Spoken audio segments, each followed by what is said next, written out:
محترم ناظرین، اگلا پروگرام راہ عمل، جس کے لیے معتبر علماء کرام کے بیانات آپ کے سامنے پیش کیے جائیں گے۔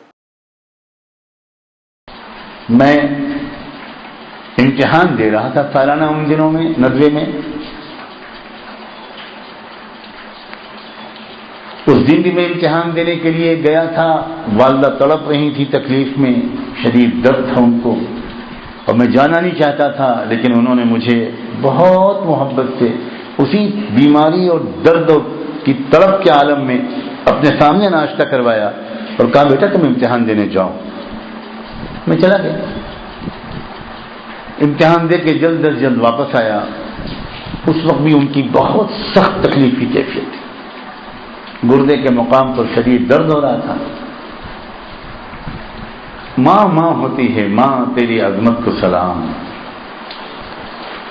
انہوں نے مجھ سے اصرار کیا کہ تم امتحان کے لیے تیاری میں رات بھر جاگے ہو، میں بھی تکلیف میں بھی تھی، پھر امتحان دے کر آئے ہو، تم اوپر کے کمرے میں جا کر تھوڑی دیر آرام کر لو۔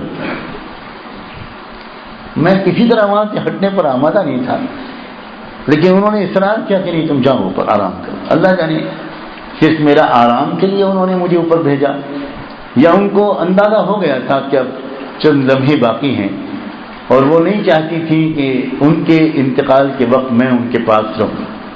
انہوں نے مجھے اوپر بھیج دیا۔ ہمارے گھر میں 2 ہی کمرے تھے، اوپر چلا گیا میں اور جا کر لیٹ گیا، اور میری آنکھ نہیں لگ گئی شاید۔ تھوڑی دیر کے بعد میری بہن، میری بڑی بہن، وہ چیختی چلاتی اوپر آئی، چچا جلدی چلو، جلدی آؤ۔ کتا پھلانتا کس طرح نیچے بھاگا، وہ منظر، اللہ اکبر، روح پرواز کر چکی تھی ان کی، اور میرے والد ماجد اس وقت وہاں پر موجود بھی نہیں تھے۔ تھوڑی دیر کے بعد وہ سفر پہ گئے ہوئے تھے، ان کو ٹیلی گرام دیا گیا تھا کہ طبیعت بہت خراب ہے، آ جائیں۔ وہ دارالعلوم دیوبند کی شورا میں شریک ہونے کے لیے گئے ہوئے تھے۔ وہاں سے وہ تار ملنے کے بعد فوراً چلے تو پہنچے اس وقت جس وقت کی انتقال ہو چکا تھا۔ آج تک مجھے یاد ہے حضرت والد صاحب کا وہ ایمانی چہرہ کہ وہ کمرے میں داخل ہوئے، ہم بچوں پر نگاہ ڈالی، میں سب سے چھوٹا تھا، مجھے لپٹا لیا، بہنیں لپٹ گئیں، اور اس وقت والد صاحب کی زبان پر صرف ایک جملہ تھا، انا للہ و انا الیہ راجعون، انا للہ و انا الیہ راجعون۔ اللہ جانے کس توجہ سے انہوں نے وہ کلمہ پڑھا کہ ہم سب بہن بھائی کہنے لگے انا للہ و انا الیہ راجعون، انا للہ و انا الیہ راجعون۔ پھر بچوں کو انہوں نے ہم لوگوں کو 2 منٹ سمجھایا، دیکھو بچوں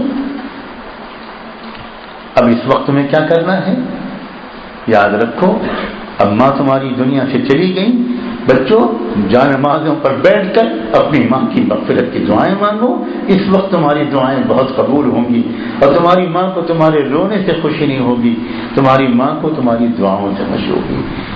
کوئی شوہر اپنی بیوی کے انتقال کے وقت میں اس طرح کی بات کرے، رب کعبہ کی قسم یہ اس کے بغیر نہیں ہو سکتا کہ اس کے رگ و پے کے اندر ایمان سرایت کر گیا، یہ نہیں ہو سکتا۔ اور یہ دن اور لمحے میرے اور آپ کے ساتھ پیش آنے ہیں، ہم اس کے تذکرے سے کیوں گھبرائیں؟ کسی کے باپ کا سایہ اٹھے گا، کسی کے ماں کا سایہ اٹھے گا، کسی کی بیوی ساتھ چھوڑے گی، کسی کا شوہر کا جنازہ نکلے گا، کسی کے بچے دم توڑیں گے، کسی کے گھر میں کوئی اور حادثہ ہوگا۔ یہ تو ہے، یہ تو زندگی، اسی کا نام ہے۔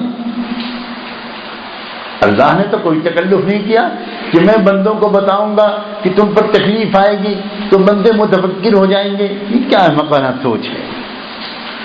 یہ پہلے سے ان چیزوں کے مذاکرہ نہ کرنا اور ان چیزوں کو نہ سوچنا، ان چیزوں کو آپس میں تبادلہ خیال نہ کرنا، اسی نے تو ہمارا بیڑا غرق کر رکھا۔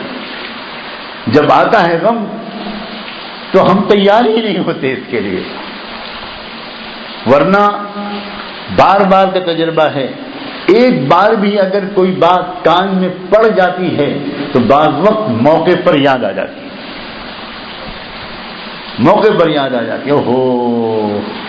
فلاں صاحب نے یہ بات کہی تھی، دیکھو یہ وقت ہے اس پر عمل کا۔ موت تو آنی ہے مجھ کو بھی، میری بیوی کو بھی، میرے بچوں کو بھی، آپ کو بھی، آپ کی بیویوں کو بھی، آپ کے بچوں کو، سب ٹھاٹ پڑا رہ جائے گا جب لاد کرے گا بن جانا۔ یہ زندگی کی اٹل سچائی ہے۔ موت وہ حقیقت ہے جس پر ایمان ساری دنیا کو ہے۔ اللہ پر ایمان ساری دنیا کو نہیں ہے، آخرت پر ایمان ساری دنیا کو نہیں ہے، رسول اللہ پر اور نبیوں پر ایمان سب کو نہیں ہے، اور قرآن پر ایمان سب کو نہیں ہے، لیکن موت کے عقیدے پر سب متفق ہیں، سب مانتے ہیں کہ ایک دن مرنا ہے، کسی کو اختلاف نہیں۔ لیکن عجیب بات ہے کہ موت ایک ایسی حقیقت ہونے کے باوجود دنیا کے اکثر انسان، ہم اور آپ بھی ان میں شاید شامل ہیں، اس سے غافل ہیں، اس کے تذکرے کو بھی مایوس سمجھتے ہیں۔ گھروں میں تو اس کا تذکرہ ہوتا ہی نہیں۔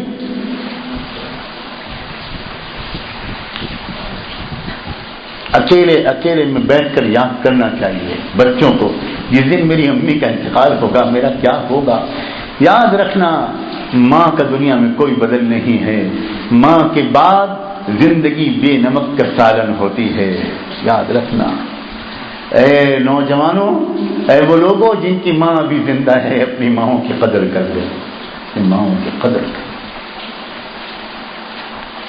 ماں سے بڑھ کر اس دنیا میں محبت کا سایہ کوئی نہیں۔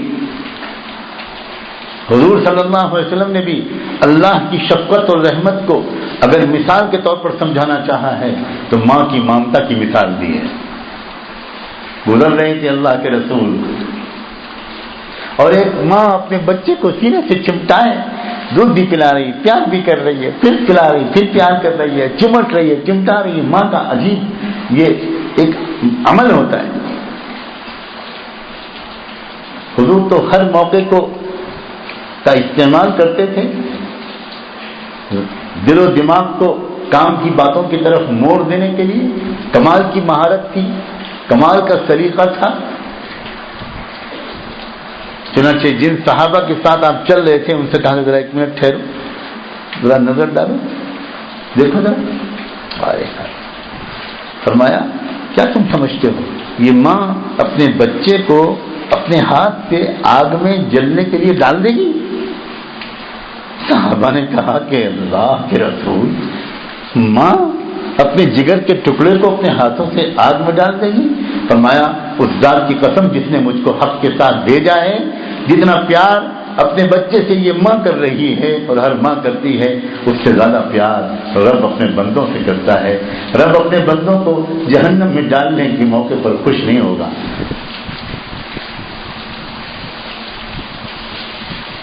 ماں کیا چیز ہے، سوچنا چاہیے۔ غم کیا بتاؤں، غم تو زندگی میں ایک اتنا قیمتی موقع ہوتا ہے کہ یہی غم انسان کو اللہ کا ولی بنا سکتا ہے۔ یہی غم اگر اسے صحیح رہبری مل جائے اور وہ اس صحیح رہبری کی قدر کر لے تو یہی غم انسان کو اللہ کا ولی بنا سکتا ہے۔ دل اچاٹ ہو جاتا ہے انسان۔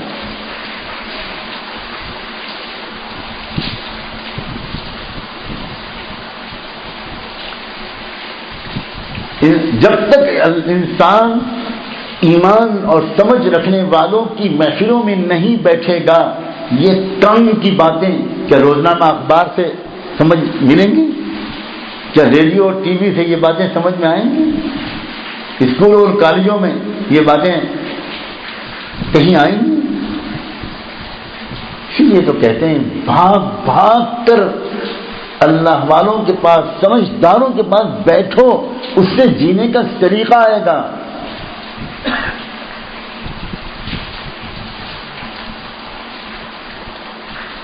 ہر اللہ والے کو ہم نے دیکھا کہ وہ اپنے دور کے دو نیک لوگوں کے پاس بھکاری اور طالب اور سائل بن کر ہمیشہ زندگی بھر جاتا رہا۔ اسے کبھی یہ غلط فہمی نہ ہوئی کہ میں تو خود ایک بڑا شیخ بن گیا ہوں، اب میں کسی کے پاس کیا جاؤں۔ یاد رکھنا جس کو لوگ بڑا شیخ سمجھتے ہیں وہ اپنے آپ کو دنیا کا سب سے خطا کار، حقیر، ذلیل، گنہگار، خالی ہاتھ بندہ سمجھتا ہے، اور جو نہیں سمجھتا وہ بالکل اس کی مشیخت جھوٹی ہے۔ جن کے رتبے ہیں سوا ان کو سوا مشکل، جن کے رتبے ہیں سوا ان کو سوا مشکل۔ بھاگ بھاگ کے آدمی، میں بڑا بول نہ ہو جائے ڈرتا ہوں کہتے ہوئے، کسی صاحب دل کے پاس جلدی جلدی جائے بغیر لوگ زندگی کیسے گزارتے ہیں میری آج تک سمجھ میں نہیں آئی۔ مجھے میرے مالک آپ کا انعام ہے، میرے پاس اور کوئی نیکی نہیں ہے، لیکن بچپن سے اللہ والوں کے پاس بھاگ بھاگ کے جانے کا شوق اور محبت سے ان کو دیکھنے اور ان کے پاس بیٹھنے کا شوق ہے، جو دن بدن بڑھتا ہی جا رہا ہے۔ اللہ کا فضل ہے۔ ذمہ داریوں نے گھیر رکھا ہے، ورنہ میری زندگی کا سب سے محبوب مشغلہ کسی اللہ والے کو دیکھنے کے لیے سفر کرنا، اس کے پاس جانا، اس کے پاس بیٹھ جانا، بس سب سے عظیم لذت والا، سبق سکھانے والا کام یہی ہے، یہی مشغلہ ہے۔ لوگ ٹال مٹول کرتے ہیں، لوگ کاہلی کرتے ہیں، لوگ سستی کرتے ہیں، لوگ سفر کرنے سے گھبراتے ہیں۔ کیوں گھبراتے ہیں؟ اس لیے کہ ابھی ان کے دل کے اندر وہ شوق نہیں آیا۔ دنیا میں صرف وہ شخص سمجھدار ہے جو قرآن اور حدیث کا گہرا علم رکھنے والے اور کسی مرد صالح کی صحبت و تربیت رکھنے والے کے پاس بیٹھا ہے۔ صرف وہ سمجھدار ہے، باقی سب ناسمجھ لوگ ہیں، سب ناسمجھ، سفہاء ہیں، سفہاء، بے عقل۔ اے لوگوں، زندگی میں غموں کے استقبال کے لیے تیار رہو، تیار رہو۔ میں نے اس سے پہلے بھی مثال کے طور پر واقعہ سنایا ہے، عورتیں بھی یہاں موجود ہیں، اور اسلامی تاریخ میں صالح عورتوں کی بھی کوئی کمی نہیں ہوئی ہے۔ یہ تو یہ زمانہ ہے جب کہ صالح مرد بھی نہیں نظر آتے، صالح عورتیں تو اور کم نظر آتے۔ میں نے بار بار تذکرہ کیا ہے حضرت مولانا سید ابوالحسن علی ندوی کی والدہ کا۔ میں نے ان کو بچپن میں دیکھا ہے۔ آسمان کی آنکھوں نے اس دور میں ایسی بہت کم عورتیں دیکھی ہوں گی جیسی وہ تھی۔ ان کی ترقیوں کا راز، ویسے تو وہ پہلے سے یعنی کنواری لڑکی تھی جب سے، وہ میں یقین رکھتا ہوں وہ اس ولایت کے مقام پر پہنچی ہوئی تھی شادی سے پہلے، اور اس کی دلیل ہے میرے پاس۔ ان کے رشتے کی بات چل رہی تھی، ظاہر ہے 18 19 سال 17 سال کی عمر رہی ہوگی۔ دو جگہ سے ان کے رشتے آ رہے تھے۔ ایک خاندان تھا بڑا مالدار، خوشحال، بہت کھاتا پیتا گھرانہ تھا، اور ایک خاندان تھا جہاں علم تھا، ایمان تھا، تقویٰ تھا، لیکن بہت غریب خاندان تھا۔ جو غریب خاندان تھا اسی سے تعلق تھا حضرت مولانا ابوالحسن علی ندوی کے والد کا، جن کا رشتہ ان کے لیے آ رہا تھا۔ اس خاندان میں علم تھا، زبردست علم تھا، بڑے بڑے مصنفین گزرے، شعراء گزرے، علماء گزرے، اہل اللہ گزرے، لیکن زندگی کے اس دور میں ان کے گھر میں بہت غربت تھی، اور ادھر ایک مالدار گھرانے کا رشتہ آ رہا تھا۔ ان کے جو والد تھے یا والدہ تھی، اللہ جانے کون، مجھے تھوڑا سا شبہ ہو رہا ہے، ماں کو یہ خواہش تھی کہ میری بیٹی کسی غریب گھر میں جائے گی، زندگی بھر تنگی میں گزرے گی، اچھا ہے خوشحال گھرانے کا رشتہ آیا ہوا ہے، وہاں رشتہ طے ہو جائے، بچی ہماری ذرا زندگی بھر کھاتی پیتی رہے گی، ہر ماں کو خواہش ہوتی ہے۔ چپکے وہ کنواری لڑکی کسی کو بتائے بغیر اپنے اللہ سے تہجد پڑھ کے دعا مانگتی تھی کہ اللہ میری زندگی آپ کے حوالے، میری زندگی آپ کے حوالے، میرے لیے آپ جہاں بہتر سمجھیں وہاں رشتہ میرا کرا دیں، مقدر کر دیں۔ میری تمنائیں آپ جانتے ہیں، میرے ارمان آپ جانتے ہیں۔ میں اب کیا بولوں، میں تو لڑکی ہوں، میں تو نہیں کہہ سکتی کہ فلاں جگہ رشتہ کرا دیجئے، وہاں کا رشتہ نامنظور کر دیجئے۔ اس نے بجائے اس کے کہ اس سے کہتی اور اس سے کہتی، رب سے کہنا شروع کیا، اللہ سے کہنا شروع،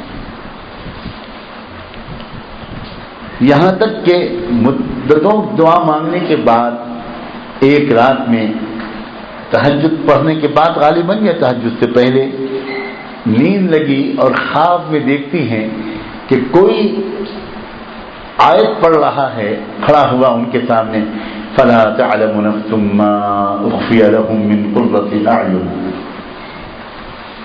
کوئی نہیں جانتا دنیا میں کہ ان لوگوں کے لیے آنکھوں کی ٹھنڈک کا کتنا سامان چھپا ہوا ہے۔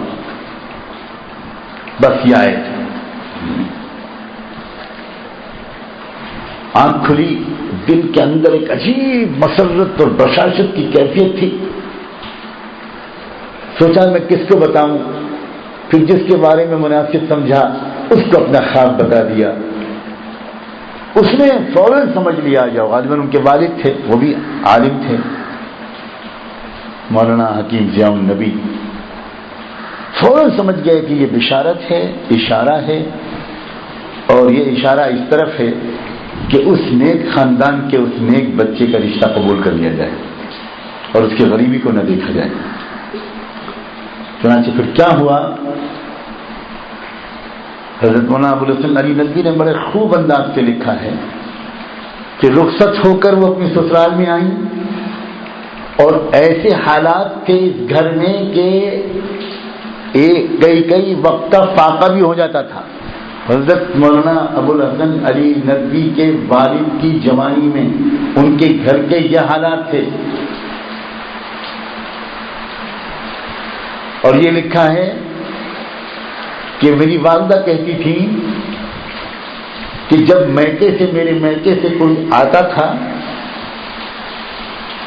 تو میں جلدی سے ایک پتیلی میں دیگچی میں پانی بھر کے اور میں چولہے پر رکھ دیتی تھی تاکہ ان کو یہ اندازہ ہو جائے کہ ہاں کھانا پک رہا ہے، حالانکہ کچھ نہیں ہوتا تھا پتیلی میں۔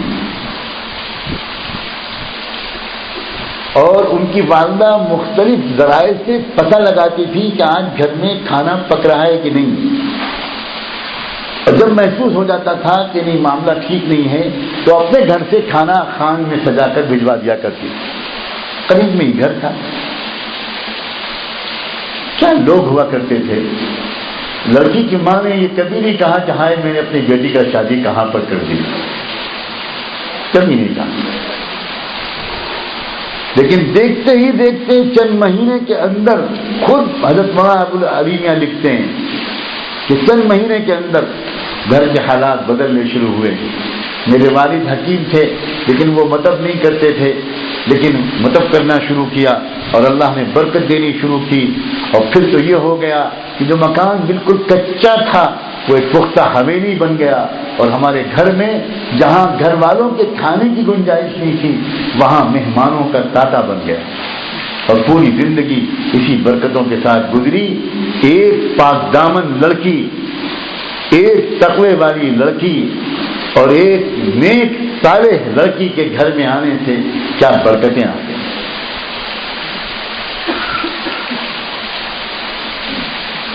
اللہ تعالیٰ ان باتوں کی ہمیں سمجھ عطا فرمائے، ان باتوں کی سمجھ عطا فرمائے۔ یاد رکھو دوستو، زندگی میں صرف خوشیاں نہیں ہوتی، زندگی میں اصل خطرناک موڑ تو اس وقت آتے ہیں جب غم آتا ہے۔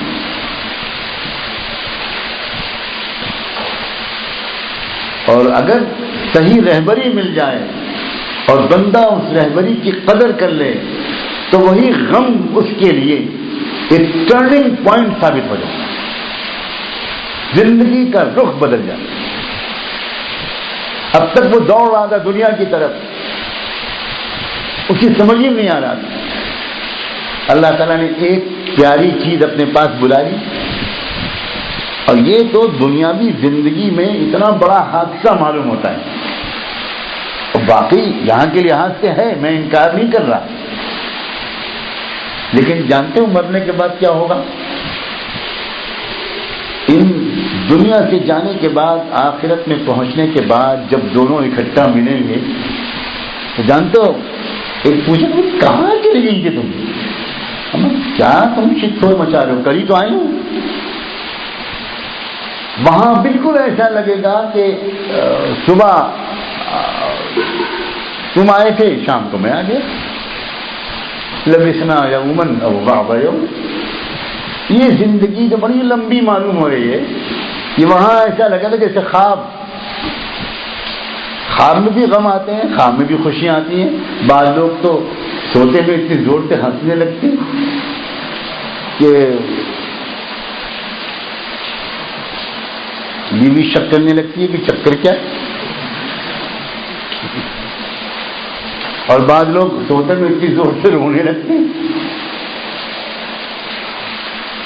ایک ڈاکٹر صاحب کے پاس میں بیٹھا ہوا تھا، دکھانے نہیں گیا تھا، اللہ کا شکر ہے، وہ کسی دینی ضرورت سے گیا تھا. ان کے پاس ایک جوڑا بیٹھا تھا. تو جب وہ لوگ اندر داخل ہوئے تو میں ڈاکٹر صاحب سے کہا میں بیٹھا ہوں دوسرے کمرے میں. کہ نہیں آپ کو یہاں بیٹھنا ہے. ان کو کیس معلوم تھا. تو وہی مصیبت، وہی شکایت. شوہر شکایت کر رہا ہے کہ یہ ہنستی بہت ہے سوتے ہیں، اور بیوی نے کہا یہ روتے بہت ہیں. تو ڈاکٹر نے کہا میں آپ کو اسی لیے بٹھایا تھا کہ یونیک کیس ہے. ماشاء اللہ. میں نے کہا بھائی آپ لوگ تھوڑا آپس میں بدل لیا کیجیے، ایک دن آپ روئیں، ایک دن آپ روئیں، ایک دن آپ باری باری ہوئی. کیا بات ہے کہ ایک ہنسے اور ایک روئے. پھر میں نے ڈاکٹر صاحب سے پوچھا یہ کیا کیس کیا ہے؟ تو وہ چونکہ دماغی امراض کے ڈاکٹر تھے تو انہوں نے کہا کہ ہاں یہ واقعی بالکل ہمارے یہاں ایک بیماری ہے اور اس کا علاج ہوتا ہے. یہ ایک بیماری ہے، دماغ کا کوئی ٹیشو ہوتا ہے جو ڈیمیج ہوتا ہے، جس کی وجہ سے ایسی کیفیت پیدا ہوتی ہے کہ انسان خواب میں جو چیز دیکھتا ہے وہ زوروں میں کہنے لگتا ہے. اور کسی کا مزاج ایسا ہوتا ہے کہ وہ منفی سوچ ہوتی ہے، اس کی نگیٹو سوچ، وہ ہر بات کو الٹے انداز سے سوچتا ہے. وہ زیادہ تر خواب میں روتا ہی ہے. اور بعض کے مزاج میں بہت ہی زیادہ ہنسی مذاق ہوتا ہے، اور بہت ایک جولی قسم کے لوگ ہوتے ہیں. تو وہ جاگتے میں بھی ہنستے رہتے ہیں، سوتے میں بھی ہنستے رہتے ہیں. تو یہ زندگی جو ہے یہ خواب معلوم ہوگی. آخرت وہاں جانے کے بعد الٹا ہوگا. اللہ میری کسی عمل سے مجھے نجات نہ ملی، جو غم آپ نے بھیجا تھا اس پر میں نے صبر کیا، اس کی وجہ سے میری نجات ملی. اللہ ایک دو غم اور بھیج دیتے. یہ معصوم سا انسان وہاں الٹا یہ تمنا کرے گا. وہاں جانے کے بعد یہ چیزیں بہت زیادہ اہم نہیں لگیں گی، لیکن میں یہاں کی سچائی کو مانتے ہوئے میں نے پوری بات کی ہے. یہاں واقعی دل ٹوٹتے ہیں، واقعی آنکھوں سے آنسو نکلتے ہیں، واقعی انسان کو شدید صدمہ ہوتا ہے. لیکن یہ غم اور یہ صدمہ انسان کیسے جھیلے، یہ تو زندگی کا حصہ ہے. آج نہیں تو کل یہ تو آنا ہے. لیکن ہم پہلے سے تیار نہیں ہوں گے تو پھر بہت پچھتانا پڑے گا. پہلے سے تیار نہیں ہوں گے تو بہت پچھتانا پڑے گا. رب کریم اپنے کرم سے ہم کو اپنی ایمانی، عقلی، علمی تربیت کی توفیق عطا فرمائے. یہی تو ہے علم. اسی کو کہتے ہیں علم دین، اسی کو کہتے ہیں علم قرآن، اسی کو کہتے ہیں علم حدیث، اسی کو کہتے ہیں علم ایمان. یہ کام آتا ہے، زندگی کے موڑوں میں کام آتا ہے. اگر یاد رہا اور دل پر تقاضا اتنی ہی شدت سے ہوا جتنا کہ آج اس موضوع کے بیان کرنے کا ہوا، تو پھر میں کسی دن اس بات کو بھی آپ کے سامنے عرض کرنے کی کوشش کروں گا کہ زندگی میں خوشیاں تک جب آئیں تو ان خوشیوں کو کیسے لیا جائے؟ کیونکہ سبق تو تبھی مکمل ہوگا نا. لِكَيْ لَا تَأْسَوْا عَلَىٰ مَا فَاتَكُمْ وَلَا تَفْرَحُوا. سبق تبھی مکمل ہوتا ہے. اور یہ اللہ والوں کے پاس جانا، کثرت سے ذکر کرنا، سوچنا ان باتوں کو اسی لیے ضروری ہے کہ خوشیاں بھی آئیں گی زندگی میں، غم بھی آئیں گے. کامیاب انسان وہ ہے جو خوشیوں کے دن کو بھی صحیح گزارے، صحیح انداز سے، اور غموں کے دنوں کو بھی صحیح انداز سے گزارے. یہ سیکھنا ہے. یہ آرٹ آف لائف ہے، یہ ہے آرٹ آف لیونگ. وہ نہیں ہے کون سا نام مت لینا،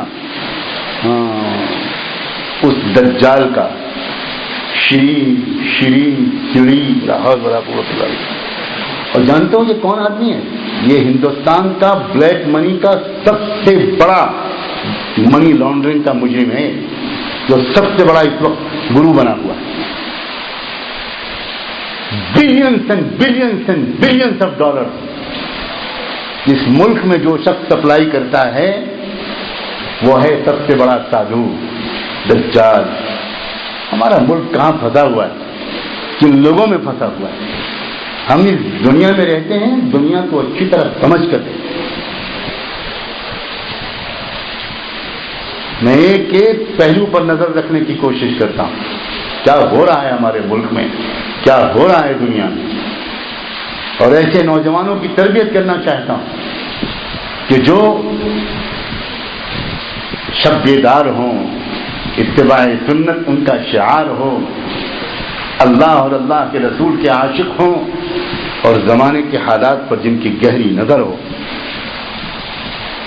تاکہ ہم اپنی ملک کو، اپنی ملک کی عوام کو، انسانی برادری کو، صرف مسلمانوں کو نہیں، ان دجالوں کی گرفت سے کسی نہ کسی وقت نکال سکیں. فرض ہے ہمارا. ملک پھنسا ہوا ہے دھوکے بازوں، دجالوں، شعبدے بازوں اور نظر بندی کا کھیل کھیلنے والوں کے ہاتھ میں ملک پھنسا ہوا ہے. اور اس ملک کا درد ہمارے دین نے ہمیں سکھایا ہے. یہ ملک وہ ملک ہے جس کو اللہ نے چنا تھا آدم علیہ السلام کے لیے.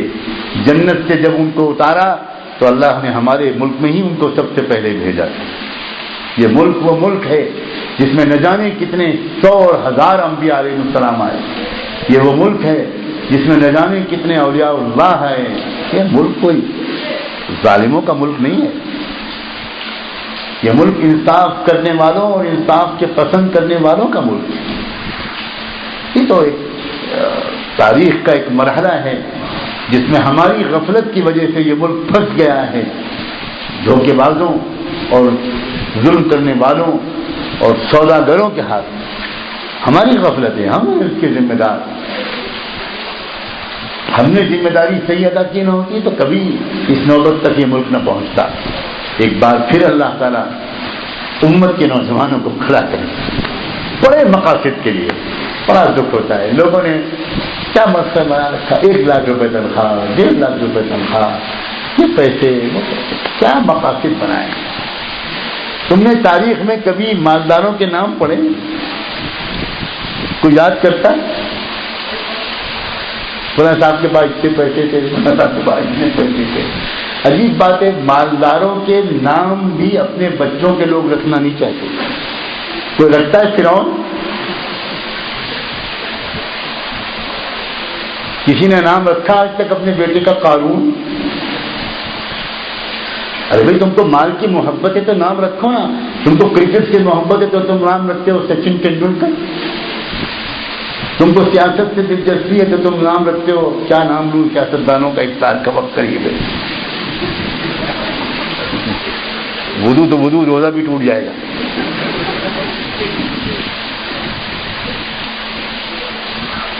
تم ہی لوگ نام رکھتے ہیں ان مالداروں کا. آج تک تو میں نے نہیں دیکھا کہ کسی نے نام رکھا ہو برلا ٹاٹا نام رکھا کسی نے. اور صدیاں گزرتی جا رہی ہیں وہ لوگ نام رکھ رہے ہیں ابراہیم، اسماعیل، اسحاق، یوسف، یعقوب، یونس، محمد، اسماعیل، داؤد، سلیمان، ابو بکر، عمر، عثمان، غنی، خالد. کیا ہے معاملہ؟ ان کے پاس پیسے تھے؟ کیا تم نے پیسوں کو اپنی منزل بنایا ہوا ہے؟ تمہارے جوتے کی خاک سے لپٹ کر آئے گا پیسہ. تم نے کیا کس چیز کو مقصود بنایا؟ تم لات مار کر تو دیکھو اس دنیا کو، اور پھر دیکھو یہ دنیا کیسے تمہارے قدم چومتی ہے. یہ دنیا اس کے پاس نہیں آتی جو اس دنیا کی خوشامد کرتا ہے. یہ دنیا اس کے پاس آتی ہے جو دنیا کو ٹھوکر مارتا ہے.